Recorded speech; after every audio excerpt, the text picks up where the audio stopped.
Curfew শিথিলের আজ দ্বিতীয় দিনও সকাল থেকে রাজধানীর বিভিন্ন সড়কে ছিল কর্মস্থলে ফেরা মানুষের ভিড়। গত কয়েকদিনের তুলনায় সড়কে বেড়েছে গণপরিবহন। তবে যানজট কিছুটা বেশি হওয়ায় ভোগান্তিতে পড়েন অফিসগামী বিভিন্ন শ্রেণী পেশার মানুষ। প্রান্ত সার্ভিসের প্রতিবেদন, ছবি তুলেছেন মনসুর মুরাদ। সকাল থেকেই রাজধানীর বিভিন্ন সড়কে ভিড় বাড়ে কর্মজীবী মানুষের। আবার কেউ কেউ দ্রুত কর্মস্থলে যেতে গণপরিবহনের পাশাপাশি রিক্সা, সিএনজি বা পায়ে হেঁটেও রওনা। তবে যানজটের কারণে কিছুটা ভোগান্তিতে পড়তে হচ্ছে নগরবাসীকে।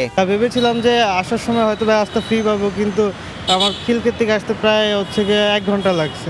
পরিস্থিতিটা আগে যেরকম ছিল, ঢাকা শহর যে ব্যস্ততা, এখন ওরকমই আসলে ব্যস্ততার মতোই হয়ে যাচ্ছে। এদিকে রাজধানীর বিভিন্ন দোকানপাট ও শপিং মল খোলা হলেও ক্রেতা শূন্য বলে হতাশ ব্যবসায়ীরা। বিকেল 4টা বাজে মার্কেট ক্লোজ করে দিতে হয়, কোনো কাস্টমার পাচ্ছি না। যে পরিস্থিতি সারাদিন খোলা থাকলেও তেমন ব্যবসা নাই। আর দূরপাল্লার বাসগুলো আজও রাজধানীর বিভিন্ন বাস টার্মিনাল থেকে ছেড়ে গেছে। আগে বন্ধ ছিল, যাইতে পারছি না বাড়িতে, এখন স্বাভাবিক চলতেছে, বাড়ি যাবো খুব আরামে। এটা স্বাভাবিক চলতেছে, ভালোই লাগতেছে। এদিকে 7 ঘন্টা কারফিউ শিথিল করা হলেও যে কোনো পরিস্থিতি মোকাবেলায় নগরীর বিভিন্ন পয়েন্টে রয়েছেন আইনশৃঙ্খলা বাহিনীর সতর্ক নজরদারি।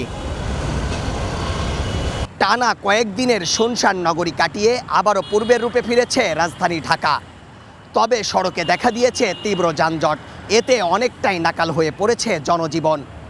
সড়কে শীঘ্রই শৃঙ্খলা ফিরবে এমনটাই মনে করছেন সকলে। প্রান্ত পারভেজ, বাংলা টিভি, ঢাকা।